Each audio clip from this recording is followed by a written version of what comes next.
Pete fell ill, and Justin's call brought me rushing to the hospital. I discovered that Justin had allowed Pete to consume a massive amount of unhealthy food, something completely against his usual strict rules. This sparked a confrontation between us, fueled by my anger and concern for Pete's well-being. Justin's behavior was confusing. His attempts to justify his actions and his odd defensiveness raised my suspicions. So, why did Justin abandon his usual parenting style? Was it simply a lapse in judgment, or was there another reason behind his actions? And what will be the lasting consequences of this night, both for Pete's health and for the fragile trust between Justin and me?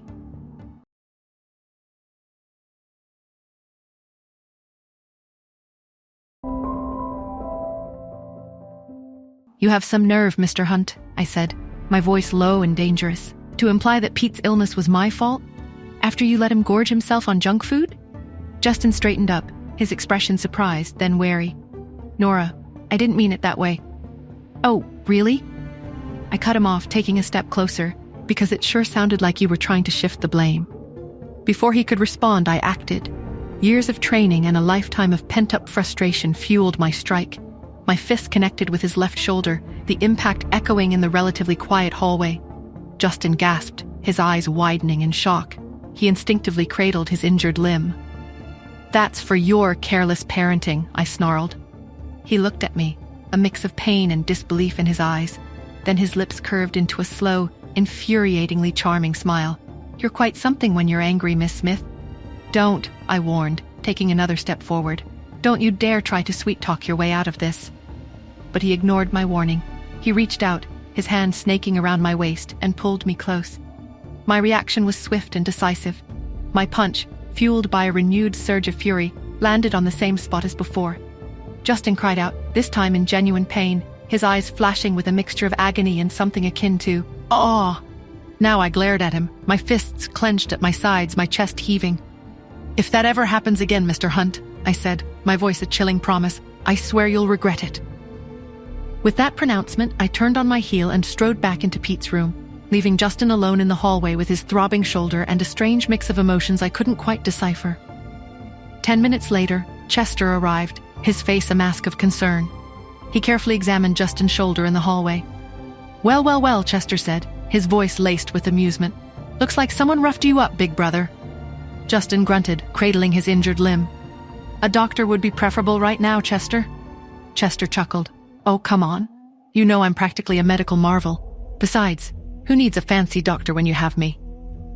He prodded Justin's shoulder gently. "Seriously, though, who did this? There aren't many who can." He was right. Justin was a formidable opponent. It was. "Worth it," Justin replied, a strange smile playing on his lips.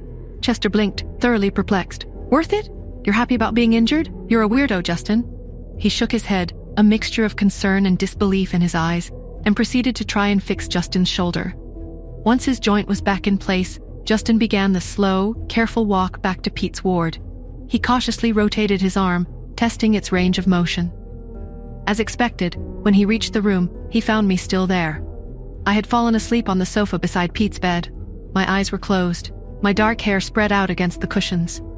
Curled up on the sofa, I appeared almost fragile, a stark contrast to the fierce woman he'd just encountered in the hallway.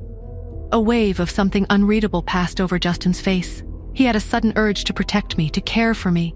Yet he knew that the moment I opened my eyes, that fragile facade would vanish, replaced by my usual sharp intelligence and unwavering strength. Justin softened his steps, his gaze lingering on me. He checked on Pete first. His son was sleeping soundly, his breathing even. After ensuring Pete was comfortable, Justin hesitated, then removed his jacket, walked over to the sofa, and gently draped it over me. It was bright and sunny when I finally woke up. Pete was sitting up in bed, obediently eating his cereal. I stretched, feeling the stiffness in my muscles, and started to get up. But as I shifted, the jacket on my shoulders slipped off and fell to the floor. The sight of the black, impeccably tailored suit jacket made me pause, a flicker of recognition in my eyes. I yawned and stood up, trying to shake off the lingering grogginess. Pete looked at me, his voice small. "Dad had a meeting this morning, so he left early." "Where are you going now, Mommy?" I stretched again, my movements slow and deliberate as I shuffled towards the door. "I'm going home." Pete gave me a pleading look. Can you really leave me here all alone in the hospital, Mommy? I glanced back at him, a hint of amusement in my eyes. You're such a little actor. Pete gasped dramatically, clutching his chest. Then he dissolved into giggles. Take care, Mommy. Now that I was leaving, he knew he could indulge in all the forbidden games on his tablet. As I left the ward, a nagging worry tugged at me. I still hadn't been able to reach Solo. I hoped everything was all right. I had just turned the corner when a familiar figure approached. Are you free for a quick chat, Miss Smith? I raised an eyebrow. I nodded, curious. The man asked, What's your relationship with Mr. Hunt? My eyes widened in surprise. The man's question, blunt and direct, hung in the air. Who was this man? Why was he asking? What did he know or suspect? Was I getting in too deep? Was I letting my guard down? And would I regret the dangerous dance I was dancing with Justin Hunt?